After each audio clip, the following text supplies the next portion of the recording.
मनातल्या कल्लोळाला जो शब्दात बांधतो त्या शब्दांना मग तो कागदावरती उतरवतो. शब्दांमधल्या भावाने कधी काळजात घर करतो तर कधी इंद्रधनुचे रंग त्या शब्दातून उडवतो. संवेदनांचं ओझं मनावर घेऊनही जो रसिकांना आनंद देतो तोच कवी असतो.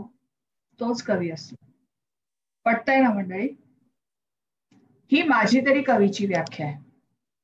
रसिका हो, तुमची उत्सुकता आज मी फार ताणून धरत नाही. तर दीप्ती देसाई प्रस्तुत गाज नक्षत्रांची माला, थोड्या कविता थोड्या गप्पा या उपक्रमात आपले आजचे पाहुणे आहेत. पत्रकारितेत स्वतःचा वेगळा ठसा उमटवणारे आणि तरीही स्वतःचं संवेदनशील मन जपत अत्यंत सुंदर कविता करणारे आणि तितक्याच सुंदरतेने, सहज भावनेने आणि ताकदीने त्या कविता सादर करणारे माझे कवी मित्र श्री पंकज दळवी. रसिको, या उपक्रमासाठी आमचे मीडिया पार्टनर आहेत मी बोरिवलीकर आणि ऑक्टस इन्फोटेक. मी बोरिवलीकर, मासिक दर्जेदार वृत्तपत्र गेली 5 वर्ष बोरिवलीमध्ये प्रसिद्ध होत आहेत आणि त्याचे संपादक आहेत राजेश कुलकर्णी. ऑक्टस इन्फोटेक फाउंडर डायरेक्टर आहेत सचिन धामणे. गेल्या 11 वर्षापासून website design, digital media, mobile apps या सेवा पुरवतात. आता फार वेळ न दवडता पंकज, डायरेक्ट तुझ्याचकडे येते मी. तुला जाणून घ्यायला आमच्या रसिकांना नक्की आवडेल आणि आज तू बोलायचंस, आजचा दिवस तुझा आहे. तर मला एक सांग पंकज, तू केसी कॉलेज मधनं, बॉम्बे कॉलेज ऑफ जर्नालिझम मधनं मास मीडिया केलंस. तर तुला मुळातच पत्रकारितेची आवड होती का काही वेगळं कारण? म्हणजे काही म्हणजे पत्रकारितेकडे शिरणारे मुद्दाहून फार कमी असतात. तर त्यावेळेला काय रिझन होतं तू हे ऑप्ट करण्यासाठी? पल्लवी, असं खरं तर नक्की केलं नव्हतं की मला पत्रकार व्हायचं. रादर मी त्या पिढीमधला होतो की मला 10वी नंतर काय करायचं हे मला माहितीच नव्हतं खरं तर. त्याच्यानंतर जसा 11वी 12वी गेलो, नाटकाचे ग्रुप मध्ये इन्व्हॉल्व्ह व्हायला लागलो, नाटकच करायला लागलो आणि नंतर कुठेतरी इंटरेस्टिंग त्याच्यामध्ये अशी गोष्ट आहे की नाटकामुळे 13वीला मला 3 विषयामध्ये केटी लागली. म्हणजे नाटकाच्या मध्ये कामं करता करता अभ्यासाकडे कमी, 1-2 मार्कासाठी माझं वर्ष गेलं. मी ऑक्टोबरमध्ये माझं तो विषय क्लिअर केला आणि मी ज्या कॉलेजमध्ये शिकत होतो त्याच कॉलेजमध्ये 14वीला मला ऍडमिशन मिळालं नाही आणि मग दुसऱ्या कॉलेजमध्ये मला ऍडमिशन मिळालं. त्या कॉलेजमध्ये गेलो आणि त्या कॉलेजनी अतिशय ज्याला म्हणून मोठ्या प्रमाणामध्ये माझ्या या गोष्टींना त्यांनी जो आहे तो पाठिंबा दिला. भक्कमपणे ते कॉलेज उभं राहिलं. 14वी 15वी मुंबईतली एकही अशी वक्तृत्व स्पर्धा नव्हती किंवा काव्यवाचन स्पर्धा नव्हती किंवा काव्य लेखन स्पर्धा नव्हती, वादविवाद स्पर्धा नव्हती की ती मी जिंकलो नव्हतो. जवळजवळ तुझा पत्रकारितेचा बेस त्या कॉलेजने तयार केला. हा, नाही अजून मग तेव्हा मला कळलं की मग तू लिहू शकतो, तसं मी चांगलं बोलू पण शकतो. आणि तो काळ थोडासा टेलिव्हिजन जर्नलिझमचा चांगला सुगीचा काळ होता. मग माझ्या घरातनं माझ्या वहिनीनी वगैरे सांगितलं की नाही, तू मास कम्युनिकेशनच कर. असंच रँडमली गुगलवर सर्च केलं, केसी कॉलेजमध्ये गेलो. तिकडचे ते मंजू निचारी म्हणून प्रिन्सिपल होत्या, काही माहित नाही, त्या वातावरणात पूर्ण नवीन होतो. तिकडे जाऊन इंटरव्ह्यू दिला आणि मग माझं पास झालो आणि मग जर्नलिझमचा प्रवास म्हणजे अगदी अपघातातून म्हणतात ना. म्हणजे मी जर का त्या कॉलेजमध्ये केटी म्हणजे अगदी चांगल्या शब्दात बोलायचं तर नापास झालो नसतो तर कदाचित पुढे मी बोलतोय कळू शकलं नसतं आणि मग पुढचा प्रवास सुरू झाला. त्यामुळे ठरवून वगैरे असं काही पत्रकारिते झालं नाही. नंतर मला कळलं की मी बोलू शकतो, चांगलं लिहू शकतो, बोलू शकतो आणि म्हणून मी हळूहळू पत्रकारितेचा. जे होतं ते चांगल्यासाठी, तुला केटी लागली ही चांगल्यासाठी. आम्हाला एक मस्त पत्रकार आणि कवी मिळाला. हो ना मॅम? हो ना, खरंच ग्रेट. आणि पंकज, तुमचा पहिला काव्य संग्रह स्वप्नांचा हिंदोळा याबद्दल काय सांगाल? तसंच तुम्हाला कुसुमाग्रज पुरस्कार आणि काव्यानंद पुरस्कार ही मिळालेत, त्याबद्दलही आम्हाला सांगा. मॅडम, स्वप्नांचा हिंदोळा पुस्तक जे आलं ते खूप इंटरेस्टिंग होतं. सुरुवातीला कॉलेज सुलभ किंवा त्या वयाशी निगडीत असलेल्या कविता मी लिहायचो. स्वाभाविक आहे, प्रत्येक कॉलेजमध्ये असताना ज्या पद्धतीने कविता लिहिल्या जातात तो लिहायचो. आणि मी जिकडे राहतो तिकडे नलिनी कुलकर्णी, म्हणजे आता त्या 90 पार आहेत, सुप्रसिद्ध इंटरनॅशनल बासरीवादक निनाद मुळावकर, त्याच्या त्या आजी. तर अतिशय तेव्हाही त्या वयस्करच होत्या खूप, आता 90-95 पार आहेत त्या. त्या दर दिवाळीला स्वतःच्या हाताने हस्तलिखित काढायच्या आणि स्वतःच्या हाताने द्यायच्या. म्हणजे जर का 100 लोकांना ते हस्तलिखित पाठवलं तर स्वतःच्या हाताने लिहिलेलं असेल त्याची कॉपी काढून ते सगळ्यांना पाठवायचे. आणि त्या कामासाठी म्हणून माझी त्यांच्याकडे गेलो असतो तर मला म्हणाले की अरे एक तुझं पुस्तक चांगलं लिहितो असतो, आपण पुस्तक काढूया तुझं. माझ्यासाठी तो धक्का होता. म्हटलं कसं काय करायचं. मग त्यांनी खूप चांगले एक शिक्षक आहेत अजित राऊळ, साध प्रकाशन, साहित्य दरवळ प्रकाशनचे, त्यांना फोन लावला. मी त्यांना फोन करून त्यांच्याशी बोललो आणि म्हणजे काही अपेक्षित नसताना म्हणजे त्या कविता खरं तर आत्ता मला बघितल्या होती, मलाच हसू येतं की अरे या कवितांचं पुस्तक काढायची डेअरिंग किंवा हिंमत मी तेव्हा कशी केली. कारण काळानुरूप परिस्थितीनुसार लेखन बदलतं, त्याचं स्वरूप बदलतं, दर्जा बदलतो, त्याच्यामध्ये एक मॅच्युरिटी येते. पण आधीच्या कविता पुस्तक कसं काय आणलं, म्हणजे कसं हिंमत कशी झाली. तर नलिनी कुलकर्णी आणि अजित राऊळ यांच्या इच्छेनुसार किंवा त्यांनी माझ्यावरती त्यांनी मला सांगितलं की तू काढ पुस्तक, चांगला लिह. पण तेव्हापासून त्या पुस्तकाची प्रक्रिया सुरू झाली. दीप्ती पण इंटरेस्टिंग कविते पुस्तक प्रकाशनाचा पण सोहळा खूप इंटरेस्टिंग होता. अतिशय तरुण मुलगा जो 300-350 लोक कार्यक्रमाला होते, त्या कार्यक्रमाचा निवेदक आकाशवाणीचा खूप चांगला निवेदक आहे संतोष फडके, तो त्याचं निवेदन करत होता. आणि आदल्या दिवशी तो येणार की नाही खूप काय म्हणतो आपण त्याला खूप साशंकत होतो. त्याचे वडील खूप सिरियस होते आणि तो कमिटमेंट दिल्याप्रमाणे कार्यक्रमाला आला. म्हणजे पुस्तक प्रकाशित झालं त्याच्यापेक्षा ही गोष्ट जास्त लक्षात आहे. तर आला कारण तो अतिशय सुंदर निवेदक होता, त्यामुळे माझी इच्छा होती की त्यांनी निवेदन करावं. त्यांनी निवेदनाला आला, अर्ध्यापर्यंत पल्लवी त्यांनी निवेदन केलं कार्यक्रमाचं. आणि पुस्तक प्रकाशन झालं तर तो म्हणाला की वडिलांची तब्येत बरी नाही, मला निरोप घ्यावा लागेल. तर मी म्हटलं दीप्ती मॅडम की ठीक आहे, आम्ही प्रार्थना केली देवाकडे की त्याची वडिलांची तब्येत लवकर बरी रिकवर. आणि तो निघून गेला. कार्यक्रम छान असा मस्त आनंदात त्या घरी गेलो. दुसऱ्या दिवशी सकाळी त्याच्या घरी लँडलाईन होते, लँडलाईन वरती फोन केला, त्याच्या बायकोनी फोन उचलला. म्हटलं संतोष आहे का वहिनी. अरे नाही, तो आत्ताच अस्थि आणायला गेलाय, काल सकाळी त्याचे वडील वारले. ते कमिटमेंट काय असते, वडील सकाळीच वारले पण त्यांनी मला कमिट केलेलं, त्यामुळे वडिलांना अग्नी देऊन तो थेट आंघोळ करून थेट कुठल्याही घरी न थांबता काही मिनिटांनी पुस्तक प्रकाशन जिकडे होतं तिकडे वडिलांना अग्नी देऊन 1 तासानंतर 2-1.5 तासानंतर 2 तासानंतर तो माझ्या पुस्तक प्रकाशनाचं तितक्याच शांत आणि संयमाने निवेदन करत होता. ही पुस्तक प्रकाशित झालेली ती पण लक्षात राहिलेली गोष्ट अशी की संतोष फडके निवेदन केलं, वडिलांचा निधन होऊन अग्नी देऊन काही तासातच तो तिकडे आला आणि ते निवेदन केलं. Show must go on Deepti याला म्हणतात. दीप्ती मॅडम खरंच ग्रेट. पण मग कुसुमाग्रज पुरस्कार, काव्यानंद पुरस्कार त्याही बद्दल सांग. ते तर सुरूच होतं. काय स्पर्धेमध्ये होतो, मग त्यावेळी असं झालं की स्पर्धेमध्ये भाग घ्यायचा आवड होती, जिंकायची नशा डोक्यात होती. म्हणजे स्पर्धेत गेलो आणि जिंकलो नाही तर मग ते असं एकदम हे व्हायचं. आधी बक्षीस मिळायचं नाही, मिळायला लागल्यावरती ती नशा झाली होती, त्याची सवय झाली होती, त्याची चटक लागली होती जिंकायची. नाही जिंकलो तर मग त्रास व्हायचा. तेव्हा अशा स्पर्धांमध्ये भाग घेतला. अक्षरधाम प्रकाशनचे कुसुमाग्रज पुरस्कारासाठी हे केलं होतं, त्यांनी तो पुरस्कार दिला. काव्यानंद अनेक स्पर्धा पल्लवी मी करत होतो. नंतर एक काळ असा आला की एक स्पर्धा होती गिरगावला, त्या स्पर्धेमध्ये मला बक्षीस, माझी कविता चांगली होती, मला बक्षीस दिलं नाही. म्हणजे जस्ट कॉलेज संपून काही वर्ष झाली होती, 1-2 वर्ष. आणि त्यांना विचारलं की का नाही दिलं मला परीक्षकांना, कारण माझी सवय होती काय चुकलं माझं सांगा. तर त्यांनी असं सांगितलं की चुकलं काही नाही, प्रत्येक वेळेला तुलाच का बक्षीस द्यायचं, दुसऱ्यांदाही म्हणून आम्ही केलं. मग मला तिकडे दीप्तीपणे वाटलं की नाही, दिस इज टाइम टू स्टॉप. त्याच्यानंतर आजपर्यंत जवळजवळ बरेच वर्ष झाली मी एकाही स्पर्धेत भाग घेतला नाही. परीक्षक म्हणून बऱ्याच ठिकाणी जातो, स्वतः स्पर्धा आयोजित करतो, पण स्पर्धा थांबवल्या. पण असं इंटरेस्टिंग या स्पर्धेचा आणि प्रत्येक गोष्टींचे किस्से आहेत हे सगळे. एबीवर तुझं पंकुगिरी हे सदर लोकांना खूप आवडतं. एबीवर तू खूप ऍक्टिव्ह असतोस, पण त्या पंकुगिरी बद्दल काय सांगशील. आणि पंकज, माझी स्वतःची तुझ्याबद्दल ही तक्रार आहे की त्या तू पार्लेजीवरनं आठवणी लिहित होतास, त्याचे 3च भाग तू लिहिलेस, ते का इनकम्प्लीट ठेवलंस. कंठ आहे की आता पुढे काय झालं, पुढे काय झालं. तर ते पंकुगिरी सदर बंद नाही केलं.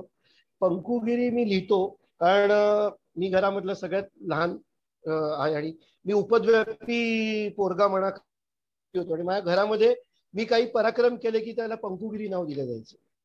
तर जेव्हा मी लिहिता झालो तेव्हा मला वाटलं की नाही, आपण पंकुगिरी या नावानेच लिहूया, जसं कडेकरी लिहितात किंवा काही टोपण नाव घेऊन लिहितात, तसं माझ्या डोक्यात आलं की जी बदनाम पंकुगिरी होती, त्याला मी थोडस चांगला फ्लेवर दिला, चांगली त्याला फोडणी दिली आणि पंकुगिरी ह्याच्यामध्ये पल्लवी लिहायला सुरुवात केली. लोकांना आवडायला लागलं, कारण पत्रकारितेमध्ये मी फिरत असताना अनेक गोष्टी बघत असतो, त्याचं ऑब्झर्व करत असतो आणि उपहासात्मक शैलीमध्ये त्याच्यामध्ये लिहिण्याची मला सवय झाली. तू म्हणालीस मी जे मध्ये चहा बिस्किटचं लिहित होतो, कारण मध्ये काही पत्रकारितेमध्ये काही घटना घडल्या होत्या, हल्ले झाले होते, चहा बिस्किटवरनं पत्रकारांमध्ये भांडणं, तेव्हा पण ती चहा आणि बिस्किटची माझी असलेले काही बॉन्डिंग आहे किंवा काही अनुभव आहेत ते मी शेअर करायचा तेवढा प्रयत्न करतो. पण माझं लिखाणच एक आहे, जेव्हा मला सहज वाटतं न लिहावं तेव्हा मी लिहितो, जेव्हा वाटतं ना की न लिहावं थांबावं तिकडे मी थांबतो. विथ नो रिझन मी तिचे 5 भाग लिहिणार होतो, 3 भाग लिहिले. 3 भागाला रिस्पॉन्स जो आहे तो मी टेलिव्हिजनमध्ये काम करत होतो त्यामुळे व्ह्यूज आणि या गोष्टी खूप महत्वाच्या, त्या बघून निर्णय घेतला की नाही बस 3 भाग झाले, छान झालं, लोकांना जिकडे खूप हवं वाटतं तेव्हा थांबावं, म्हणून मी तिकडे थांबलो. पण पंक्ती लिहितच राहतोय, लिहिणार आणि जे जे मला अनुभव येतात ते लिहित राहील. नक्कीच सर. कविता मनामनातली क आणि न्यूजलेस कविता हे तुमचे उपक्रम होते आणि हे कार्यक्रम करायचा, या उपक्रमाचे तुमचे कार्यक्रमही झाले आहेत बरेच. याविषयी आमच्या रसिकांना कळू देत. आणि न्यूजलेस कविता हा कार्यक्रम पत्रकारांसाठी होता, हे कसं सुचलं? टप्प्याटप्प्याने पहिला कार्यक्रम म्हणजे जवळजवळ 20 वर्षांच्या आसपास, 18-19 वर्षापूर्वी कविता मनामनातली नावाचा कार्यक्रम आम्ही सुरू केला. स्पर्धांमध्ये आमची ओळख व्हायची. मी होतो, मनीष तपासे होता, गीतेश शिंदे होता. आम्ही तिघांची स्पर्धेमधलं वैर होतं, तू जिंकतोस का मी जिंकतोय, आणि त्याच्यातून मग आम्ही पुढे जाऊन चांगले मित्र झालो, बॉन्डिंग झालं आणि आम्ही कविता मनामनातली नावाचा कार्यक्रम सुरू केला. आणि त्या कार्यक्रम खूप त्यावेळेला कॉलेजेसमध्ये बऱ्याच चालला, धुमाकूळ घातला कॉलेज, बरेच प्रयोग आम्ही त्याची तिघांनी केले. पण नंतर कामाच्या निमित्तानं प्रत्येक जण वेगवेगळे ठिकाणी गेल्यामुळे तो कार्यक्रम थांबवला. पण त्याच्यानंतर न्यूजलेस कविता हा एक कन्सेप्ट मी, माझा मित्र पत्रकार मित्र प्रशांत डिंगणकर, आमच्या डोक्यात तो विषय आला की काहीतरी पत्रकारांमध्ये सुद्धा खूप लिहिते कवी आहेत. म्हणजे पत्रकार फिरत असतो, नुसतं बातमी लिहिली त्याच्या पुढे जाऊन सुद्धा तो एखादी गोष्ट बघतो, एखादी बातमी तो बघतो, एखादी दुर्घटना बघतो, एखादी चांगली घटना बघतो. या सगळ्यामध्ये जेव्हा तो बघत असतो तेव्हा कुठेतरी या गोष्टी बॅक ऑफ द माइंड त्याच्या मनामध्ये कलेक्ट होत असतात, कुठेतरी त्या गोष्टींचं बातमी व्यतिरिक्त संकलन त्याच्या मनात होत असतं आणि ते तो कागदावरती उमटत असतो. असे अनेक पत्रकार आम्हाला माहिती होते. त्याच्यामुळे मग आम्ही 4-5 जण एकत्र आलो आणि न्यूजलेस कविता, न्यूजलेस म्हणजे काही लोक मग त्याचं विडंबन करतात, न्यूज अशी कविता त्याची, पण न्यूजलेसचा अर्थ काय आहे की त्या कवितेमध्ये पत्रकार जरी असले तरी त्यांच्या कवितेमध्ये कुठलीही बातमी तुम्हाला दिसणार नाही, बातमी व्यतिरिक्त त्यांचं जे ऑब्झर्वेशन असतं ते तुम्हाला पाहायला मिळेल. म्हणून आता ठरते आमचं काही दिवसामध्ये तो लॉकडाऊन आलं म्हणून त्याचे प्रयोग थांबले, पण येणाऱ्या काही दिवसात आपण त्याचा 50वा प्रयोग जो आहे तो मुंबईमध्ये मोठ्या जोरात करणार आहोत, धुमधडाक्यात करणार आहोत. अर्थात या सगळे रिस्ट्रिक्शन्स कमी, आपण तो प्रयोग 50वा प्रयोग आहे तो करणार आहोत. तर असा इंटरेस्टिंग कार्यक्रम होता. गोव्याला त्याचे प्रयोग झाले, महाराष्ट्राच्या वेगवेगळ्या कानाकोपऱ्यामध्ये, म्हणजे नांदेड असेल, परभणी असेल किंवा बऱ्याच ठिकाणी, जालना असेल, त्याचे कार्यक्रम झाले, शेगावला कार्यक्रम झाला आणि राज्यभर लोकांना आवडला आणि लोकांनी खूप एन्जॉय करायचे तो कार्यक्रम. आणि तिसरा कार्यक्रम म्हणजे कार्यक्रम म्हणजे पुन्हा मी, संकेत म्हात्रे, गीतेश शिंदे आणि कीर्ती पाटसकर, आम्ही सगळ्यांनी मिळून या कार्यक्रमाची जी आहे ती सुरुवात केली होती. अर्थात पुन्हा लॉकडाऊनमुळे त्या कार्यक्रमामध्ये ब्रेक आला. याची कन्सेप्ट दीप्ती मला खूप इंटरेस्टिंग होती की महाराष्ट्रातले गाजलेले कवी, म्हणजे आता संदीप खरे जर का आपण म्हटलं तर आपल्याला संदीप खरेची कशी सरतील सई, माझ्या विना दिस तुझे सरता, स्पायडरमॅनची बायको, दमलेल्या बाबाची कहाणी, अरुण दादा म्हटलं तर ते दिवस आता कुठे जेव्हा फुले बोलायची, नायगावकर काका म्हटलं, नायगावकर, अशोक नायगावकर म्हटलं तर त्यांची ज्योतिबा आभार ही कविता असेल. अशा अनेक कविता आपण वाचतो. अरुणा ढेरे असतील, रामदास फुटाणे असतील, या मान्यवरांच्या कविता आम्ही कधी न वाचलेल्या, कधी न ऐकलेल्या अनरेड आणि अनहर्ड कविता आम्ही तुमच्यापर्यंत ठेवायचो. आणि त्या कार्यक्रमामध्ये सगळ्यात महत्वाची गोष्ट म्हणजे ते कवी स्वतः सहभागी व्हायचे. आज स्वतः दीप्ती मॅडम, आज सकाळी तो कार्यक्रम इतका प्रयोग यशस्वी झाला मोठे मोठे कवी म्हणजे अगदी संदीप खरे सारखे कवी जे मानधन मोठं त्यांचं असतं, ते कवी एकही रुपया मानधन न घेता आमच्या एन्जॉय करण्यासाठी कार्यक्रमात आवडलं म्हणून पुण्यावरून मुंबईत येऊन त्या कार्यक्रमात संदीप सहभागी झाले.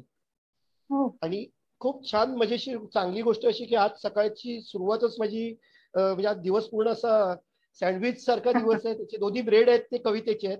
सकाळी संदीप खरेच्या घरी पुण्याला चहा असून कवितांपासून गप्पा झाला आणि आता आपला गाच कार्यक्रम चाललाय. तर सकाळी संदीपनी पण सांगितलं की तो कार्यक्रम थांबलाय म्हणजे लॉकडाऊनमुळे, तो आपल्याला परत सुरू करा तुम्ही. खूप चांगली कन्सेप्ट आहे.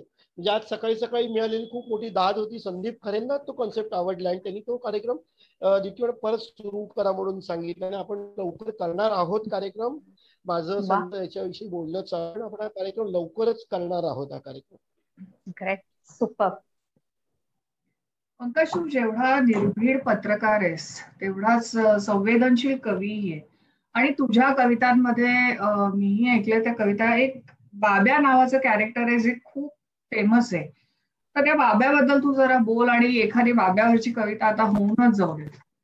कारण सादर करणारा कवी इतक्या छान पद्धतीने इतका वेळ फक्त गप्पा मारतोय, डायजेस्ट होत नाही मला. नाही बोल, कसं आहे ना की बाब्या नावाचं कॅरेक्टर डेव्हलप केलं म्हणण्यापेक्षा ते सहज डेव्हलप झालं. कारण मी महाराष्ट्रातला दुष्काळ म्हणजे साधारणतः 5-6 वर्षापूर्वी सतत 4 वर्ष महाराष्ट्रामध्ये दुष्काळ होता आणि कामानिमित्तानं मी महाराष्ट्रातले मराठवाडा असतील, पश्चिम महाराष्ट्रात जत, आटपाडी किंवा सांगली जत किंवा माणखटाव तालुका असेल किंवा मराठवाड्यातलं लातूर असेल किंवा त्या भागातले जळकोट असेल, त्या भागातल्या सगळ्या भागामध्ये मी अनेक वेळा म्हणजे उभा आडवे गावं पिंजून काढली होती कामासाठी. आणि असं करताना मला प्रत्येक गावामध्ये बाब्या सापडायचा. म्हणजे तो बाब्या म्हणजे अनेकांचे प्रश्न असायचे की हा बाब्या फक्त फाटक्या चड्डीतच का असतो, बाब्या शुष्क डोळ्याचाच का असतो, बाब्याचं पोट खपाटीला का गेलेलं असतं, बाब्याची त्वचा का निस्तेज झालेली असते. कारण दुष्काळामुळे तयार झालेले असे लाखो हजारो बाब्या महाराष्ट्राच्या गावामध्ये आहेत आणि ते रिफ्लेक्ट करतात. त्यामुळे तो बाब्या कॅरेक्टर मला सापडलं. जसं आर.के. लक्ष्मणांचं कॉमन मॅनचं कॅरेक्टर होतं. कुठेही कुठली गोष्ट दिसली की कॉमन मॅन असा कान करून त्या गोष्टीचा कानोसा घ्यायचा आणि ती गोष्ट आपल्यापर्यंत सर्वसामान्य माणसाला अपिलिंग वाटायची. तसाच हा बाब्या आहे. महाराष्ट्राच्या दुष्काळग्रस्त भागामध्ये शेतकऱ्यांची आत्महत्या केलेल्या शेतकऱ्यांचा मुलगा असतो, त्यांची स्थिती असते. म्हणजे शेतीमध्ये दुष्काळ असताना पेक्षा वाईट परिस्थिती जेव्हा कुटुंबाची जेव्हा होते तेव्हा कुठलाही विचार न करता शेतकरी आत्महत्या करतो. आणि या आत्महत्याग्रस्त शेतकऱ्याचा बाब्या आवडला आणि तो बाब्या इतका फेमस झाला की इतका लोकांना आवडला की यवतमाळला एक शेतकरी साहित्य संमेलन होतं. माझा शेतीशी काहीही संबंध नाही. माझ्या सगळ्या पेढ्या मुंबईत, का विचारलं भुईमुग जमिनीत येतं की झाडावर येतं तरी ते मी सांगू शकणार नाही, इतका मी मुंबईकर किंवा शहरीकरणात वाढलेलो आहे. पण त्या साहित्य संमेलनाला मला शेतकरी साहित्य संमेलनाला उद्घाटक म्हणून बोलवलेलं ते फक्त आणि फक्त माझ्या या बाब्यामुळे.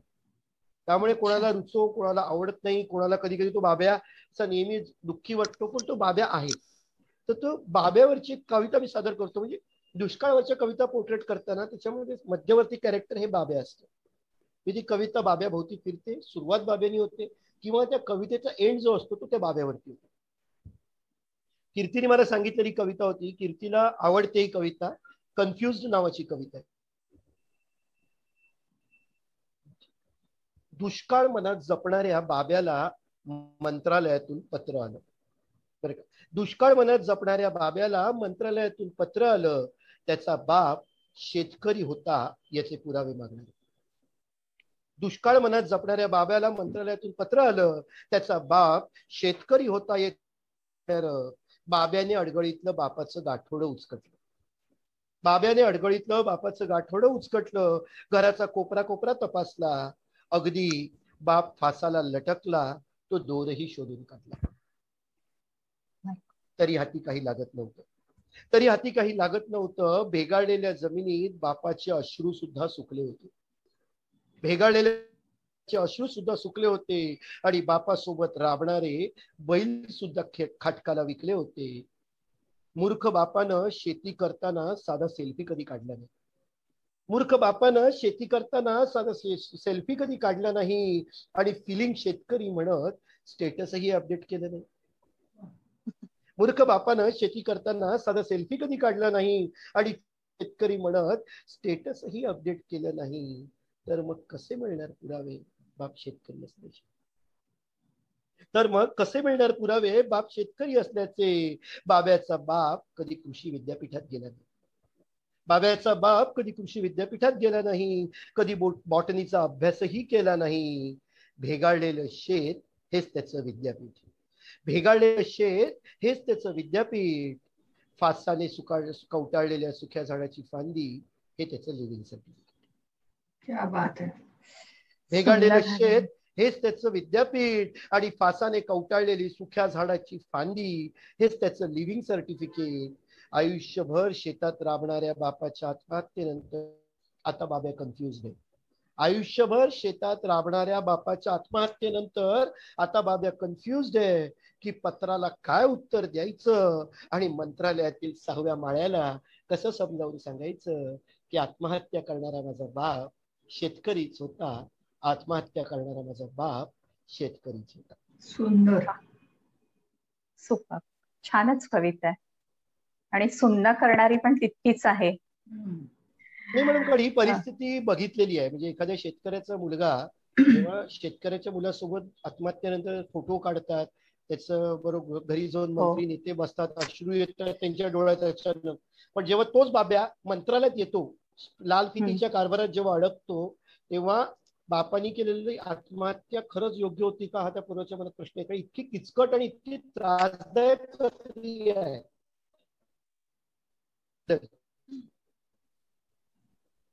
ओके, आता आपण आपल्या पुढच्या प्रश्नाकडे जाऊया. पंकज, तुम्ही गेली 8 वर्ष राज्यस्तरीय वक्तृत्व स्पर्धा, एकपात्री अभिनय स्पर्धा आणि काव्य वाचन स्पर्धा आयोजित करत आहात.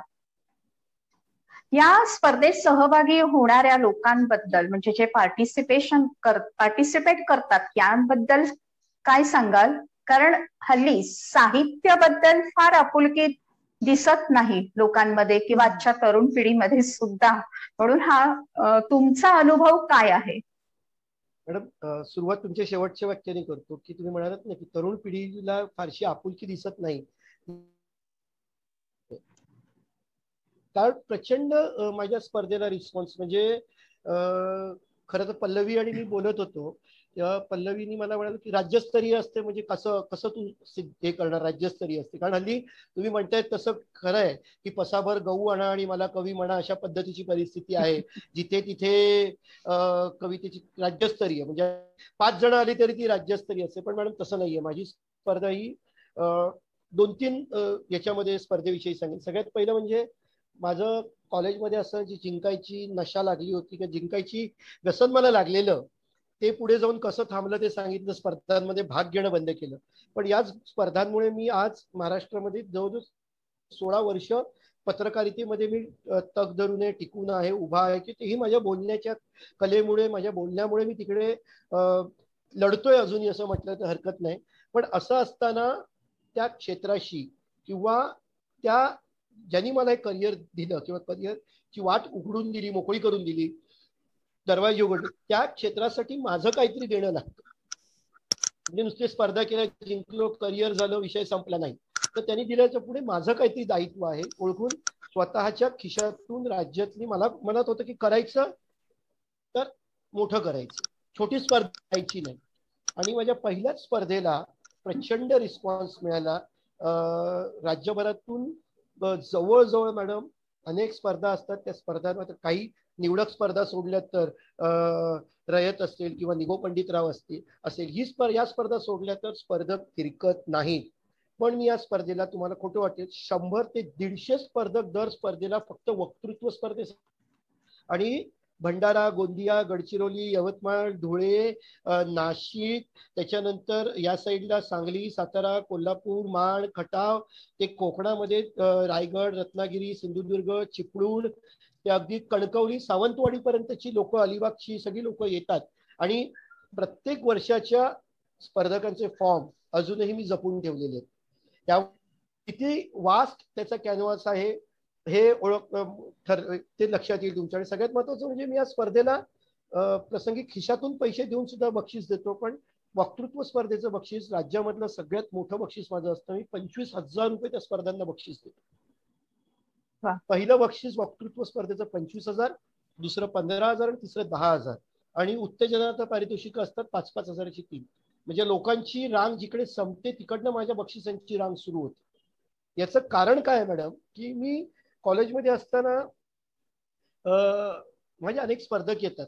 मी कॉलेजमध्ये असताना माझ्या वडील दुर्दैवाने त्यांचं निधन झालं, त्यामुळे स्पर्धेतनं मिळणारे पैसे होते ते अनेक वेळेला मला घरात उपयोगी पडायचे. तर ते घरात उपयोगी पडणारे पैसे असतात. इव्हन माझा पहिला मोबाईल सुद्धा मी त्या स्पर्धेच्या परीक्षातून घेतलेला आहे. या सगळ्या गोष्टी असतात. त्यामुळे येणाऱ्या स्पर्धकांना त्याचा उपयोग व्हावा माझ्या मागचा हेतू असतो. आणि चांगली गोष्ट म्हणजे गेल्या वर्षी तो बंद झाली, म्हणजे लॉकडाऊनमुळे करू शकलो, पण त्याच्या आदल्या वर्षी अलिबागच्या एका छोट्याशा गावातली गरीब मुलगी होती. अनेक वर्ष ती आमच्याकडे भाग घेते आणि सातत्याने जिंकते. म्हणजे पहिल्या 3 आणि 2 5 वर्षात ती असते अतिशय गरीब, म्हणजे अगदी 4 महिन्याच्या मुलाला घेऊन सुद्धा, म्हणजे फिडिंग करत सुद्धा ती मुलाला तिकडे घेऊन आली आणि तिने त्यावेळी 15,000 पहिलं प्राइज असं ती जिंकलं. अतिशय गरीब पोरगी. आणि माझं एक म्हणणं आहे की जर का एखादी व्यक्ती सातत्याने जिंकत असेल तर तिला स्पर्धेत का येऊ नये, तिने यावं. दरवर्षी ती नवीन पोटेन्शियल, नवीन स्पर्धा असते, नवीन विषय असतात, नवीन परीक्षक असतात, नवीन स्पर्धक असतात. तिच्या पोटेन्शियल वरती जर का जिंकत असेल तर का येऊ नये. त्या पोरीने 8 वर्षातली कमीत कमी 4 ते 5 वर्ष पारितोषिक जिंकली. आणि गेल्या वेळेला तिचा मला फोन आला, त्याला तिने घरातल्या पंख्याचे फोटो पाठवले पल्लवी मला. मला म्हटलं काय, म्हणजे दादा थँक्यू, तुमच्यामुळे आज माझ्या घरात पंखा लागला. मे महिन्यात 1.5-2 महिने झाले माझी मुलं उकाड्यामध्ये, पंखा खराब होता, उकाड्यामध्ये पोरं झोपत होती. पण काल तुमच्या स्पर्धेला उत्तेजनाचं 5,000 रुपये बक्षीस मिळालं ना, आज मी पंखा सरप्राईज देणार आहे पंखा लावून. मॅडम तिकडेच राग रुसवे, कोणाला काय वाटतं, कोणातलं किती योगदान वाटतं, या सगळ्या गोष्टी ज्या आहेत त्या बाजूला राहतात आणि तिकडे आपण मनातून मी जिंकतो. आणि तेच बघायला मिळतं म्हणून ही स्पर्धा घेतो. त्याच्यासोबत एकपात्री अभिनय स्पर्धा आहे, काव्य वाचन स्पर्धा आहे. माझ्या वक्तृत्व स्पर्धेत तयार झालेली मुलं आज राज्यामध्ये वेगवेगळ्या ठिकाणी गाजवता आहेत. अनेक ठिकाणी त्यांना बक्षिसं मिळतात. माझ्या इकडे एक राजेंद्र चव्हाण नावाचा अंध मुलगा होता, दिव्यांग मुलगा होता, तो आज महाराष्ट्रातला स्पर्धा परीक्षा शिकवणारा, किंवा स्पर्धा परीक्षाचे विषय डोळस मुलांना शिकवणारा महाराष्ट्रातला पहिला दिव्यांग व्यक्ती आहे, प्रोफेसर आहे, जो जळगावच्या महाविद्यालयामध्ये डोळस मुलांना स्पर्धा परीक्षा कशा द्यायच्या, त्याचा अभ्यास कसं करायचं याचं शिक्षण देतो. हे म्हणजे सगळ्या स्पर्धेचं यश आहे. आणि या स्पर्धांमुळे जसं मी घडलो तसे अनेक लोक घडतायत, हे चांगलं. आणि त्याच्यात मला खूप आनंद वाटतो. खिशातनं पैसे घालून या स्पर्धा करतो. आता स्पॉन्सर्स स्पर्धा जशी पुढे जायला लागली, गेल्या वर्षी महाराष्ट्राचे उद्योग मंत्री महाराष्ट्राचे सुभाष देसाई साहेब, त्यांनी मला बोलवून सांगितलं की इतकं छान करतोस तर मी तुझ्या सोबत आहे. आणि त्यांच्या प्रबोधन संस्थेसोबत मी जोडून त्यांनी, मॅडम लाखातल्या गोष्टी असतात, छोटी स्पर्धा करणं काही छोटी गोष्ट नाहीये, मोठी. आणि तर त्यांनी मला मदत केली. अशी लोक आता माझ्या यायला सुरुवात झाली आहे. त्यामुळे आता मार्ग सोपा होत चाललाय पुढे. पण स्पर्धा चालू ठेवणार, जसं लॉकडाऊन उघडेल स्पर्धा मी नक्की आयोजित करणार. तुमची सगळ्यांची मदत लागणार मला. नक्कीच. पंकज, गेली 15 ते 16 वर्ष तू पत्रकार म्हणून काम करतोस, बरोबर ना? हो. तर लोकांचा साधारण मीडिया पत्रकारांबद्दल असा समज असतो की नुसतं कॅमेरा समोर तो बोलायचं असतं, त्यांना काय काम असतं. पण मला किंवा आम्हाला असं वाटतं, दीप्ती मॅमना सुद्धा, की ह्या क्षेत्रात सुद्धा रिस्क फॅक्टर हा असणारच. तर असे काही अनुभव तुला पत्रकार म्हणून आलेत का, जे आमच्याबरोबर, आमच्या रसिकांबरोबर शेअर करायला तुला आवडतील? पल्लवी, खूप अनुभव असे आहेत की जे मला याच्यामध्ये आले. अनेक अनुभव आहेत. म्हणजे मुलुंडला शिखांची झालेली दंगल असेल, रत्नागिरीला जैतापूर प्रकल्पाच्या वेळी सुरू असलेलं हे असेल, किंवा नेपाळचा भूकंप असेल. शतकातला सगळ्यात मोठा भूकंप होता आणि दीप्ती मॅडम तो कव्हर करणारा मी एकमेव मराठी पत्रकार होतो टेलिव्हिजनचा, ज्यांनी नेपाळमध्ये भूकंप झाला अगदी त्याचा फर्स्ट आफ्टर शॉक बसायच्या आधी नेपाळला पोहोचलेलो होतो मी, काठमांडूला. त्याचे अनुभव खूप भयंकर होते. अनेक वेळा जैतापूरच्या वेळी तर दंगलीमध्ये अडकलो होतो. लोक तलवारी घेऊन मागे लागली होती, मारायला मागे लागली होती. अचानक एक घर दिसतं, त्या घराचा दरवाजा वगैरे मी वाजवला, त्यांनी उघडला तर हातात माईक होता. झी मध्ये होतो तेव्हा मी, झी 24 तासला, आणि तो माईक होता. धक्का मारून त्या घरात शिरलो नाही तर कदाचित त्यावेळी खंडोळी झाली असते. अशा बरेच अनुभव आहेत. असे अनेक अनुभव आहेत. कुठे लपावं लागलं होतं, रात्रभर कुठेतरी थांबावं लागलंय. पुराच्या पाण्यामध्ये केरळचा पूर असो, जो 2-3 वर्षापूर्वी केरळमध्ये पूर आलेला, 4 वर्षापूर्वी तो पूर असो, किंवा अनेक गोष्टी असो, 26/11चा मुंबईवरचा हल्ला असो, त्यावेळी पण खूप जीव, म्हणजे घरात आम्हाला जिवंत आहे का टीव्हीवरती फक्त त्यामुळे तो हल्ला, किंवा बाळासाहेब ठाकरेंसारख्या व्यक्तीचं निधन असो तेव्हा सुद्धा लोकांच्या रोषाला सामोरं जावं लागत होतं. असे अनेक किस्से पल्लवी ह्याच्यामध्ये आहेत. नेपाळला तर आमच्या विमानामध्ये जाताना फक्त 1.5 तासाचं 1 तासाचं फ्युएल राहिलं होतं आणि आम्हाला ग्राउंड क्लिअरन्स मिळत नव्हता आणि विमान गिरट्या घालत होतं. आणि काय करायचं, पहिलं डोक्यात बातमी होती की लोकांच्या प्रतिक्रिया वगैरे घेतल्या, असं आहे तसं आहे. कारण त्याच्यानंतर एअरपोर्ट सुरू झाल्यानंतर पहिलं येणारं विमान होतं आमचं, त्यात मिळत नव्हतं. आणि मग अचानक अर्धा तास 1 तास पेट्रोल राहिलंय, करायचं काय, फ्युल राहिलंय. आणि मग अचानक मग अनाउन्समेंट होते, बेल विमानामध्ये ते हे वाजते त्यांची बेल, आणि अनाउन्समेंट होते, लेडीज अँड जेंटलमॅन लिफ्टवर. त्याला खरंच असं वाटलेलं की आता तो पायलट सांगतोय की सॉरी, आता आपल्या हातात काही राहिलेलं नाहीये, ग्राउंड क्लिअरन्स मिळावा किंवा आपण. पण नशिबाने म्हणा, देवाच्या कृपेने म्हणा, तेव्हा ते सांगितलं की ladies and gentleman, we have a very good news, we are landing shortly at Kathmandu airport. तेव्हा कुठेतरी जीवात जीव आला. म्हणजे असं मृत्यूचे थरार बघितले. कधीतरी आज नेपाळला जात आमच्या घरात घेऊन तयार होतो, फॅमिली फ्रेंड्स आम्ही चाललेलो ताडोबाला, पण मग ते गेले ताडोबाला आणि मी गेलो नेपाळला. असं सगळं म्हणजे अनेक गोष्टी होतात, जीवावरती अनेक वेळा बेतलंय. पण नशिबाने, देवाच्या कृपेने म्हणा, आपण त्यातून प्रत्येक वेळेला सही सलामत बाहेर पडलो. भयानक अनुभव आहेत सगळे. आपण आता थोडा मूड हलका करू, एखादी हलकी फुलकी कविता ऐकवा ना सर. म्हणजे कसं आहे ना की माझा एक कवी मित्र आहे पहिले, गजानन मिटके. तो काय, त्याच्यात कवितेच्या 2 ओळी आहेत की भावनेला ऐल नसतो पैल नसतो, भावनेला ऐल नसतो पैल नसतो, प्रत्येक नवरा बायकोचा बैल नसतो. मजेचा भाग असा आहे की खूप छान वाटतं. म्हणजे गर्लफ्रेंड असते तर ती म्हणजे खूप छान वातावरण असतं. म्हणजे गर्लफ्रेंड म्हणजे एकदम छान धुंद एकदम पाऊस असतो, मस्त मस्त असतं. पण गर्लफ्रेंड नंतर एक काळ असा येतो की काळ डाव साधतो. काळाचा महिमा म्हणा, काही म्हणा, काळामुळे ते होतं आणि ती गर्लफ्रेंड तुमची बायको होती. मग गणपती पल्लवी काय होतं, ही कविता मी बायको बाजूलाच बसली, तिच्यासमोर सादर करायची हिंमत करतोय. तर गर्लफ्रेंड जेव्हा बायको होते, गर्लफ्रेंड जेव्हा बायको होते, काय सांगू काय होते. बरं का, गर्लफ्रेंड जेव्हा बायको होते, काय सांगू काय होतं, होत्याचं नव्हतं होतं काश्मीरचं. गर्लफ्रेंड जेव्हा बायको होते, काय सांगू काय होतं. गर्लफ्रेंड जेव्हा बायको होते, गर्लफ्रेंड जेव्हा बायको होते, अय्या इश्यचं अहो होतं. गर्लफ्रेंड जेव्हा बायको होते, अय्या इश्यचं अहो होतं, हळूहळू काहो होतं. गर्लफ्रेंड म्हणजे भरपूर वेळ, गर्लफ्रेंड म्हणजे भरपूर वेळ, बायको भेळ, झणझणीत चटणी, डोळ्यात पाणी आणि रोजचीच आणीबाणी. गर्लफ्रेंड जेव्हा बायको होते, काय सांगू काय होतं. गर्लफ्रेंड जेव्हा बायको होते, काय सांगू काय होतं. गोड गळ्याचा घसा होतो, बिचाऱ्या नवऱ्याचा ससा होतो, वाघाचा बैल होतो, शर्ट विथ भर सैल होतो. गर्लफ्रेंड म्हणजे गोड मावा, गर्लफ्रेंड म्हणजे गोड मावा, म्हणजे गनिमी कावा, चापकाची दोरी, मिठी छुरी आणि रोजच्याच कुरबुरी. गर्लफ्रेंड जेव्हा बायको होते, काय सांगू काय होतं. गर्लफ्रेंड जेव्हा बायको होते, काय सांगू काय होतं. गर्लफ्रेंड जेव्हा बायको होते, काय सांगू काय होतं. नैनांचा डोळा होतो, पोटामध्ये गोळा येतो, आयुष्याला नवं वळण येतं, हातामध्ये दळण येतं. गर्लफ्रेंड म्हणजे सुसाट बाईक, गर्लफ्रेंड म्हणजे सुसाट बाईक, बायको म्हणजे सर्जिकल स्ट्राईक, जिभेच्या तोफा, शत्रूवर हल्ले आणि रोजचेच सल्ले. गर्लफ्रेंड जेव्हा बायको होते, काय सांगू काय होतं. होत्याचं नव्हतं होतं, काश्मीरचं राजस्थान होतं. गर्लफ्रेंड जेव्हा बायको होते, काय सांगू काय. पंकज, ऍक्च्युली तुझ्या निर्भीडतेला दाद द्यायला पाहिजे की 3 बायका समोर असताना तू ही कविता ऐकवतोयस आम्हाला. पण तुला सुद्धा तुझ्या शब्दात उत्तर द्यायला मला आवडेल. मी बोलू का? हो हो हो, ये ना. जसं गवी म्हणतो तसं की भावनांना ऐल नसतो पैल नसतो, प्रत्येक नवरा बायकोचा बैल नसतो.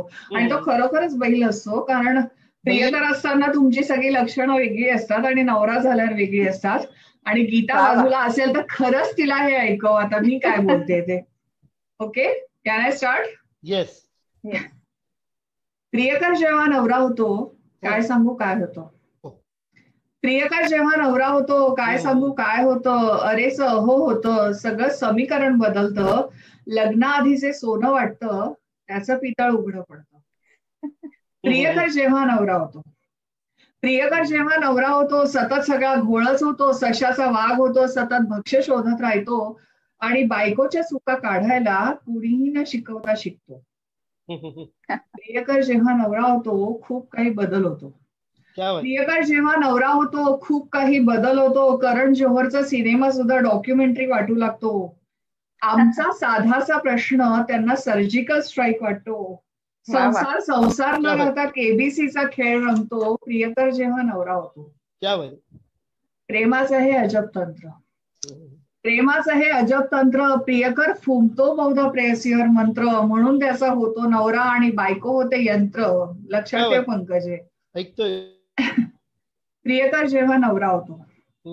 प्रियकर जेव्हा नवरा होतो खरंच बदलून जातं जग. वाहून जातो रोमांस सगळा न दाटून येताच जग. फजिती आपली बघण्यात प्रत्येकालाच रस असतो. फजिती आपली बघण्यात प्रत्येकालाच रस असतो. वरून तो देव सुद्धा मिश्किलपणे हसत असतो. आपली त्रेधा आपला त्रागा याला काहीच अर्थ नसतो. प्रियकर जेव्हा नवरा होतो. प्रियकर जेव्हा नवरा होतो. हे थेट उत्तर दिलेलं आहे पल्लवीनी. आणि गीताला पटलं का हे तू नंतर तिला विचार प्लीज. खूपच छान पल्लवी. पंकज सर, हल्ली कविता लिहिण्याच्या कार्यशाळा असतात. तुम्हाला वाटतं का की अशी कार्यशाळा अटेंड करून कविता करता येतात? खर तर त्यानेच मला शब्द म्हणजे कवितेमध्ये त्यानेच मला शब्द दिले. फक्त मी ते बांधले मनामनातील स्वप्नांना. माझ्या करू म्हटली तर करता येत नाही आणि सुचली तर टाळता येत नाही. तुम्ही एखादा पदार्थ बनवायला युट्यूब वरती शिकाल किंवा बघत असाल तेव्हा तुम्ही त्याच्यात जर का सांगितलं की तुम्ही एखाद्याला सांगितलं की बाबा शिरा करण्यासाठी एका कढईमध्ये पाव किलो एवढे चमचे तूप टाक, एवढे चमचे एवढी साखर टाक, एवढं त्याच्यामध्ये दूध टाक की तो शिरा तयार होतो. मी किंवा तत्सम पदार्थ आसपास जाणारा तरी तयार होतो. पण कवितेचं तसं नसतं असं मला वाटतं. कविता कशी लिहायची हे तुम्ही शिकवू शकता. कवितेचं टेक्निक शिकवू शकता. कवितेचे प्रकार शिकवू शकता. कवितेचे वृत्त मात्रा छंद जे असतं ते तुम्ही शिकवू शकता. कवितेचे नियम कवितेचे प्रकार शिकवू शकता. कविता कशी लिहायची हे तुम्ही शिकवू शकता. पण कल्पना तुम्ही नाही सांगू शकत. म्हणजे हा विषय असा आहे की तुम्ही टेक्निक जरी शिकवली पण आधी आडात असावं लागतं तर ते पोहऱ्यात येतं. तुमच्याकडे ती कल्पना असेल किंवा ती करण्याची कला तुमच्यात असेल तर तुम्ही त्या कवितेला तुम्ही न्याय देऊ शकता.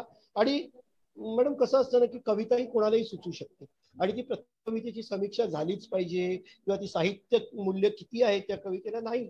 मला जे 4 ओळी वाटतात माझ्या मनातल्या भावना व्यक्त करतो ती माझ्यासाठी कविता आहे. त्यामुळे कविता लिहिलं जाऊ शकत नाही, शिकवली जाऊ अर्थात जाते त्याला माझा विरोध नाहीये. पण माझं असं म्हणणं आहे की कविता लिहायची कशी आहे तुम्ही शिकवाल पण कविता कशी करायची हे तुम्हाला तुमचं स्वतःमध्येच असावं लागतं. त्यामुळे तुम्ही परस्पर पूरक गोष्टी आहेत. पल्लवी विषय याच्यावर आठवलं की माझ्या कॉलेजमध्ये असताना खूप मैत्रिणी होत्या. त्यामुळे त्या विचारायच्या तुम्ही जसं विचार कशी करतोस तू कविता. तिनं मला विचारलं कशी करतोस रे कविता. तिनं मला विचारलं कशी करतोस रे कविता. मी तिला घट्ट मिठी मारली आणि म्हटलं बघ अशी करतो कविता. तिने मला विचारलं कशी करतोस रे कल्पना. तिने मला विचारलं कशी करतोस रे कल्पना. मी तिच्या पाणीदार डोळ्यात बघितलं आणि म्हटलं बघ अशी करतो कल्पना. तिने मला विचारलं कसे सुचतात रे शब्द. तिने मला विचारलं कसे सुचतात रे शब्द. मी तिच्या निशब्द ओठांवर अलगद ओठ टेकवले आणि म्हटलं बघ अशी सुचतात शब्द. ही इतकी पल्लवी सहज सोपी आणि प्रक्रिया आहे. त्यामुळे तुम्ही पण त्या कवितेमधलं जे सहजता किंवा कवितेमधला एक फ्लो जो आहे तो त्याच्यामध्ये येत नाही. पण शिकवतात कवितेचे कार्यशाळा होतात. त्याला माझं अर्थात काहीच म्हणजे त्याच्यावरती आक्षेप नाही किंवा माझं काही म्हणणंही नाहीये त्याच्यावरती. पण माझं म्हणणं असं आहे की कविता पुन्हा तेच सांगतो खूप शालीन असते. ती करू म्हटली तर करता येत नाही आणि सुचली तर टाळता येत नाही. त्यामुळे आता प्रत्येकाला की कसं पाडगावकर म्हणतात की झाडाला काठी असतात हे अगदी खरं असतं आणि फुलं फुलून येतात ते काही खरं नसतं. फुलासारखं फुलायचं की काट्यासारखं चालायचं ते तुम्हीच ठरवा. त्यामुळे अशा कार्यशाळेला जायचं की स्वतःच कविता व्हायचं हे तुम्हीच ठरवा. वा वा, खूप सुंदर बोललास. सुंदरच. पंकज, पत्रकार म्हणून किंवा कवी म्हणून सुद्धा म्हणता येईल की 26 जुलै 2005 हा कोणाच्याच स्मृतीपटलावरनं न पुसला जाणारा दिवस आहे. मुंबई त्यावेळेला पाण्याखाली बुडाली होती आणि तुझ्या कवितेचे होर्डिंग म्हणजे कुसुमाग्रजांची पाठीवरती हात ठेवून नुसतं मला लढ म्हणा, ही कविता तू हिंदीत अनुवादित केली आहेस. मला वाटतं फक्त आतापर्यंत 2 जणांनी तो प्रयत्न केलाय, गुलजार आहेत आणि दुसरा तू आहेस बहुधा माझ्या माहितीत. नाही पण हे जरा जास्त गुलजार म्हणजे गुलजार आहे, ही पश्चिमी की बात आहे. आणि त्या कवितेचे होर्डिंग गोरेगावात लागले होते, तर ती कविता तुझ्या तोंडून आज ऐकायला खरंच आवडेल. हिंदी, तुला हिंदी अनुवाद त्याचा ऐकायचा आहे कवितेचा, तू केलेली. खरं तर 26/11 आणि आत्ताची परिस्थिती काही फरक नव्हता. चिपळूणमध्ये तळई गाव गेलं, पूर्ण काही वर्षांपूर्वी माळीणगाव खालती गेलेलं. तर अशा सिच्युएशन मध्ये काय करायचं, तर माझे मित्र, पुन्हा मी ते सांगितलं, संतोष फडके, मगाशी जो किस्सा सांगितला निवेदक, त्यांनी मला फोन केला आणि सांगितलं की त्याच्या मंडळामध्ये गणपती आले, ते लावायचे, त्याच्या गणपती तयार कर. तयार केल्यानंतर मग गोरेगाव जागोजागी त्याचे होर्डिंग्स त्यावेळी त्या कवितेचे लागले होते, कणा कविता. या कवितेमुळे मी दीप्ती मॅडम बोलू शकतो हे मला पहिलं कळलं. कणा कविता जी मला 9वी मध्ये शिकवलेली होती, पण ती कविता अजूनही पाठ आहे आणि त्या संतोष फडकेने सांगितलं म्हणून त्याच्यासाठी मी त्याचं निवेदन ती अनुवादित केली आणि बुलंद हौसला या कवितेचं नाव थोडस दिलं. पहचाना क्या सर मुझे कहते बारिश में आया कोई, पहचाना क्या सर मुझे कहते बारिश में आया कोई, कपड़े थे मैले हुए पानी, पल भर बैठा फिर हंसा बोला ऊपर देखकर, पल भर बैठा फिर हंसा बोला ऊपर देखकर, गंगा मैया मेहमान बनी मेरे घर में रहकर, मायके आए लड़की जैसी घर में खूब खेली, मायके आए लड़की जैसी घर में खूब खेली, कैसे सिर्फ पत्नी मेरी बची, दीवार ढही चूल्हा बूझा सब कुछ मेरा बह गया, दीवार ढही चूल्हा बुझा सब कुछ मेरा बह गया, प्रसाद बन के आंसू मेरे आंखों में वो रह गया, मेरे पत्नी को लिए साथ सर अब मैं लड़ रहा हूँ, मेरे पत्नी को लिए साथ सर अब मैं लड़ रहा हूँ, दही दीवार बांध रहा हूँ जब दलदल हटा रहा हूँ, जेब में जाते ही हाथ हंसकर वह बोला, जेब में जाते ही हाथ हंसकर वह बोला, पैसे नहीं चाहिए मुझे, थोड़ा अकेलापन लगा, टूट चुका है संसार मेरा पर बुलंद है हौसला, टूट चुका है संसार मेरा पर बुलंद है हौसला, पीठ पर रखे हाथ कहो लड़ते रहो तुम सदा, लड़ते रहो तुम सदा. क्या बात.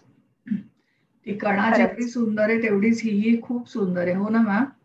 हो अगदी. आणि आता सध्या महाराष्ट्रात जी पूरस्थिती निर्माण झाली आहे आणि आता सादर केलेली ही कविता आजच्या परिस्थितीत इन्स्पिरेशन ठरणारी आहे अशी कविता आहे. नक्कीच. अनुभवाना काळजाच्या कोंधणात मडवून अक्षरांना दिलेला आवाज असतो कविता. सर, पंकज सर, तुमच्यासाठी कविता म्हणजे काय? कविता लिहिणं सोपं असतं का? आणि कविता करताना नेमकं कुठलं भान ठेवलं पाहिजे? थोडस अब्रप्ट वाटेल किंवा हे वाटेल, पण माझ्या मते कविता भान न ठेवता लिहिली तर ती खरी कविता होते असं मला वाटतं. कारण जे सुचतं, जे एखादी आपण खरं तर स्वतः भानावरती नसतो.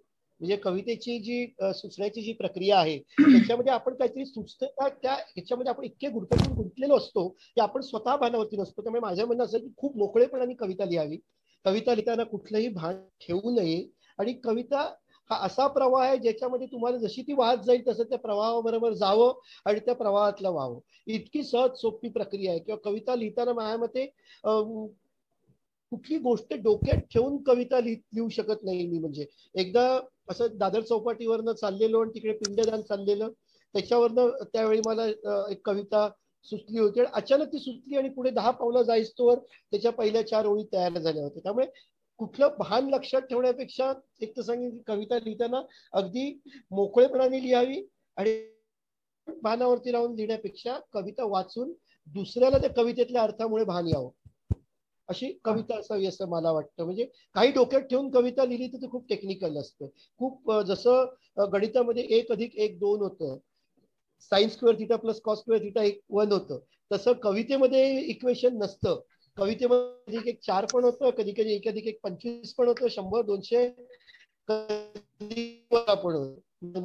त्यामुळे कवितेमध्ये असं काही फिक्स नाही. आणि माझ्या कविता लिहिण्याची पद्धती एक पल्लवीला माहिती आहे की म्हणजे सुचेल ते लिहितो, वाटेल ते लिहितो, रुचेल ते लिहितो, आणि पण मला आवडेल ते लिहितो. हे महत्वाचं.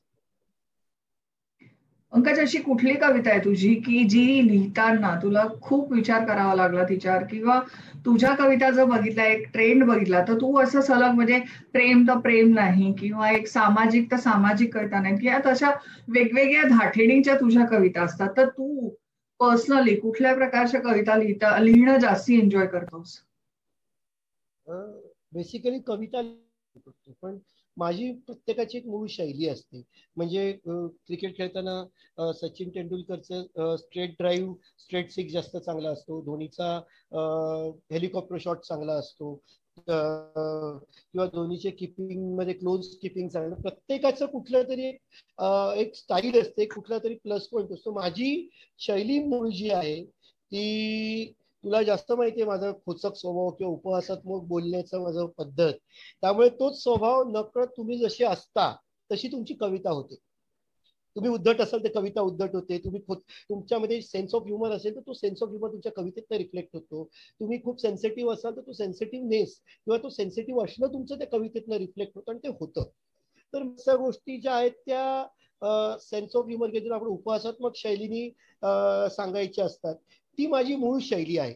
तुम्ही बाब्याच्या याच्यामध्ये सुद्धा बघितलं मगाशी, तर मूर्ख बापानं कधी शेती करताना एक सेल्फी सुद्धा काढला नाही आणि फिलिंग शेतकरी म्हणत स्टेटसही अपडेट केले नाही, तर कसं म्हणणार की माझा बाप शेतकरी होता. म्हणजे ही बेसिक माझी शैली आहे की मला उपहासात्मक पद्धतीनं मला जे सांगायचंय अशा पद्धतीनं, आपण त्याला अंधूक करून नाही म्हणणार, हे खूप थेट झालं, पण कुठल्या तरी रूपकाच्या माध्यमातून किंवा उपहासाच्या माध्यमातून सांगायला मला आवडतं, आणि मला ते जमतं, माझ्याकडनं होतं की मी तशीच कविता करतो.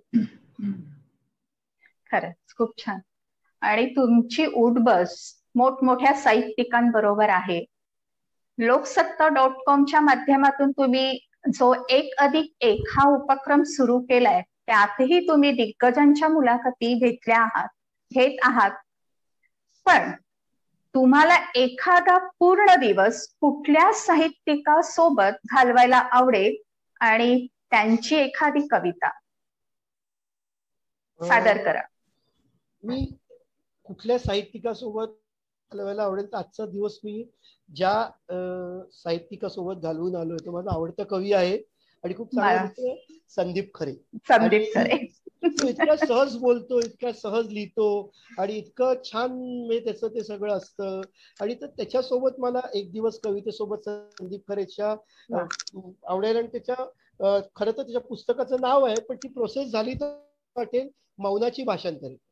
तर संदीप खरे सोबत मला तिकडे पूर्ण दिवस जर का साहित्यिकासोबत, आज अर्धा दिवस तसाही मी स्पेंड केलेला आहे, म्हणजे तुमचा प्रश्न प्रचंड रिलेव्हंट आहे आजच्या दिवसासाठी. तर 1+1च्या माध्यमातून तो विषय काढला, तर लोकसत्ता.com मध्ये कन्सेप्ट वेगळी लॉन्च केली की एका नॉर्मल मुलाखत तर घेतोच, पण दोन प्रवाह, दोन पिढ्यांचा प्रवास एकत्र पुढे जातो. ते दोन प्रवाह पण पुढे जाऊन ते एक प्रवाह होतात, आणि ती इतके एकमेकांमध्ये जेल होतात की ती पूर्ण एक मोठी नदीचं पात्र म्हणून ते ओळखलं जातं किंवा माहिती होतं, समजतं की वाटतं. तर हा प्रवास दाखवतो. कालच मी जगप्रसिद्ध चितळे बंधू मिठाईवाले, म्हणजे फक्त साहित्य न करता पुढे जाऊन चितळे बंधूंची परंपरा जवळजवळ 4 पिढ्यांची आहे. तर आता जे चितळे बंधू सांभाळत आहेत, इंद्रनील चितळे आणि संजय चितळे, या दोघांची काल मुलाखत घेतली पुण्याला रांजामध्ये, त्यांच्या फॅक्टरीमध्ये. आज सकाळी संदीप खरेंची मुलाखत झाली. तर या अशा गोष्टीतनं मी पुढे जात असतो. तुम्ही म्हणाल तर माझी आवडती कविता, ही कविता महाराष्ट्रातले शुभेच्छांचे सौदागर ज्याला आपण म्हणतो, ज्यांनी मराठीत ग्रीटिंग कार्ड लॉन्च केली, ते माझे आवडते कवी आहेत, प्रसाद कुलकर्णी. आणि भन्नाट लिहितात. म्हणजे खरंच कवितेचा आनंद काय असतो, कविता काय असते, त्यांच्याकडनं मी शिकवण. ही कविता पहिली होती ज्या कवितेमुळे मी प्रेम कविता लिहायला शिकलो, ती ही कविता होती. अगेन प्रसाद कुलकर्णींची कविता सादर तेव्हा केली होती ज्येष्ठ निवेदक संतोष फडकेरी, त्यामुळे कविता आहे ती तेव्हा म्हणून ती सादर करायची का मला, पल्लवी? हो मग. हो.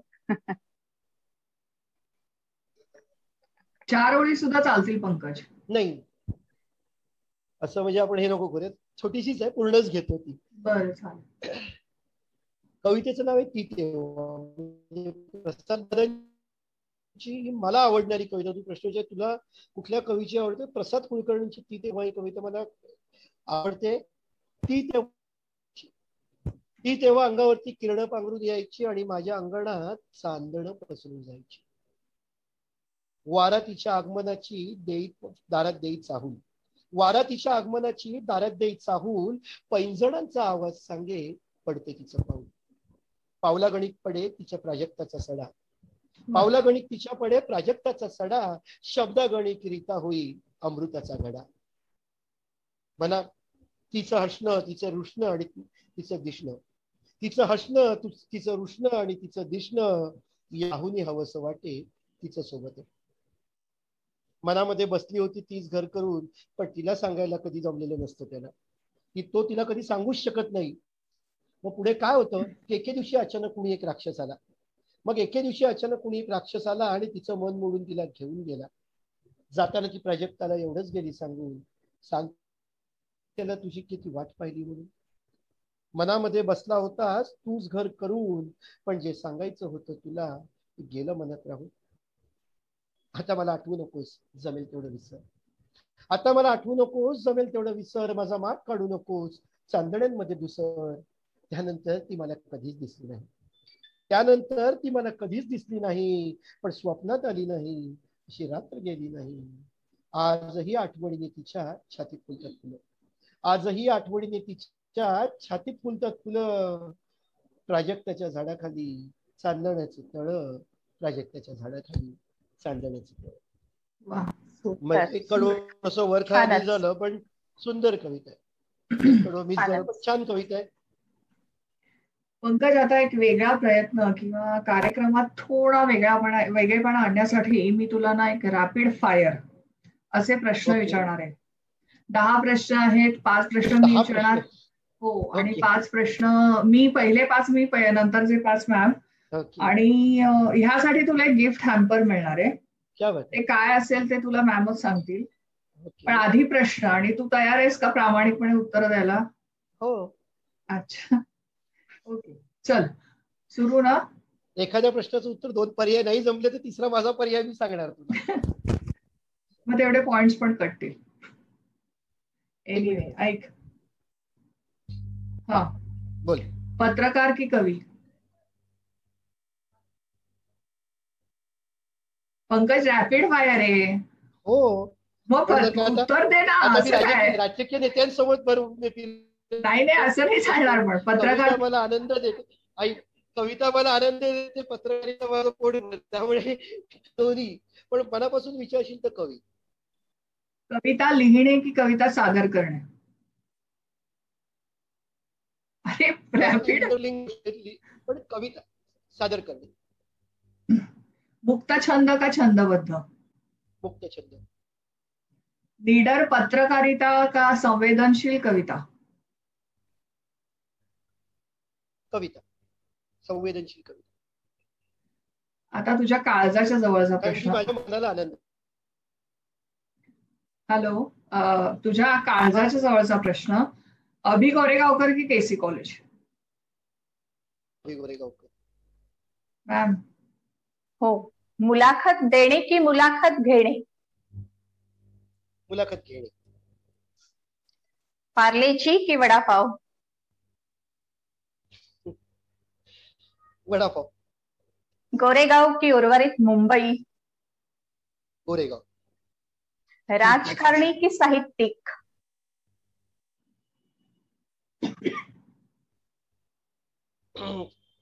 राजकारणी. माईक की पेन? माईक. वाह, ग्रेट. खूप प्रामाणिकपणे उत्तर दिलीत तुम्ही. आणि त्यामुळे आणि तुम्हाला आम्ही जे गिफ्ट हॅम्पर देणार आहोत ते आमचं आणि आमच्या रसिकांचं भरपूर प्रेम आणि शुभेच्छा. पुढील यशासाठी, वाटचालीसाठी पाठिंबा.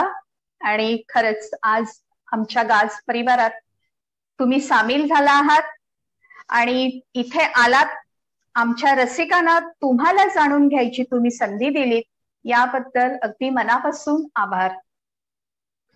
मीही आभार मानते पंकज, तू आलास गाजमध्ये. रसिका हो, हे तुमचं पाठबळ आहे की आज आम्ही गाजच्या प्लॅटफॉर्मवरनं तुमच्यासाठी वेगवेगळे उपक्रम म्हणजे गाज मनातल्या कवितांचा अनोखा अंदाज किंवा गाज नक्षत्रांची माला, थोड्या गप्पा थोड्या कविता हे कार्यक्रम करू शकतोय. त्यामुळे बघत राहा, ऐकत राहा, लाईक सबस्क्राईबही करत राहा. आम्ही नुकतंच गाज तर्फे श्रावण सर ही एक कवितांची स्पर्धाही आयोजित केलेली आहे. त्यातही भाग घ्या आणि तुमचं प्रेम व्यक्त करा रसिक हो. आणि आता पंकज, या कार्यक्रमाचा समारोप तुझ्या आवडीच्या कवितेने तू करायचा आहेस. अच्छा, अजून कविता? मला वाटलं झालं सगळं, आता लिव्ह मीटिंग करायची म्हणून मी वाट बघत होतो. नाही नाही, असं कसं, तुला ऐकल्याशिवाय सोडणार कसं आम्ही. आणि best of Pankaj yet to come ना, ते आता येईल. उठ मला तुला भिजताना पाहायचंय, अंगा खांद्यावर पाण्याचे थेंब ओघळताना पाहायचंय. उठ, बरं का पल्लवी, उठ मला तुला भिजताना पाहायचंय, अंगा खांद्यावर पाण्याचे थेंब ओघळताना पाहायचंय. अशी किती दिवस तू लोळत पडणार आहेस, अशी किती दिवस तू लोळत पडणार आहेस, तुझा मूळ स्वभाव दाबून जगणार आहेस. यंदाच्या पावसाळ्यात तुला पुन्हा पेटलेलं पाहायचंय, यंदाच्या पावसाळ्यात तुला पुन्हा पेटलेलं पाहायचंय. भर पावसात तुला सजलेलं पाहायचंय. शोभत नाही तुला भर पावसात असं वागणं, शोभत नाही तुला भर पावसात असं वागणं. बेशरम बनून घरात बसून लाजणं. यंदाच्या पावसाळ्यात तुला वाफाळलेल्या कटिंग झालेलं पाहायचं, यंदाच्या पावसाळ्यात तुला वाफाळलेलं कटिंग झालेलं पाहायचंय. शेगडीवरल्या निखाऱ्यांवर कणीस होऊन पडायचंय. रस्त्यावरच्या खड्ड्यात तुला ठेचाळलेलं पाहायचंय, रस्त्यावरच्या खड्ड्यात तुला ठेचाळलेलं पाहायचंय. अख्खी रात्र तुला जागताना पाहायचंय, वाऱ्याच्या वेगानं पळताना पाहायचंय.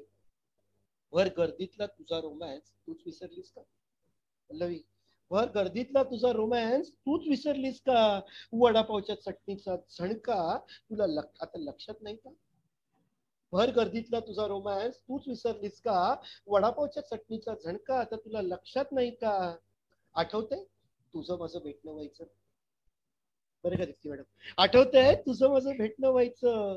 कधी ट्रेनच्या गर्दीत, कधी ऑटो रिक्षाच्या रांगेत, रस्त्यावरच्या झोपडीत, मॉलच्या गारव्यात, म्युन्सिपाल्टीच्या कालव्यात, रस्त्यावरच्या खड्ड्यात, अंथोनीच्या अड्ड्यात, कधी ट्राफिक मध्ये, कधी ट्राफिकच्या कंटाळ्यात, कप परेडच्या टॉवर मध्ये, फुटलेल्या पाईपाच्या शॉवर मध्ये, कधी उघड्या गटाराजवळ, गिरण गावातल्या केएम जवळ, राजाच्या रांगेत, नशेच्या झिंगेत, तर कधी कामाठीपुराच्या बदनाम गल्लीत सुद्धा. म्हणून म्हटलं उठ, म्हणून म्हटलं उठ मला तुला भिजताना पाहायचंय, म्हणून म्हटलं उठ मला तुला भिजताना पाहायचंय. यंदाच्या पावसाळ्यात तुला पुन्हा मुंबई झालेलं पाहायचंय, यंदाच्या पावसाळ्यात तुला पुन्हा मुंबई झालेलं पाहायचंय. वा, सुपर कविता, सॉलिड ट्विस्ट दिलास. ऍक्च्युली पहिले ऐकताना मला कळत नव्हतं कविता कुठे लीड घेणार आहे. पण मुंबईलाही सध्या गरज आहे अशा कवितांची, कारण 2 वर्ष ऑलमोस्ट होत आली आहेत. मुंबई थांबलीये, पूर्वीच्या वेगाने नाही जाते ती. त्यामुळे खूप छान होईल नक्की. तर तू इथे आलास आणि खूप सुंदर कार्यक्रम दिलास तू, त्याबद्दल तुझे आभार.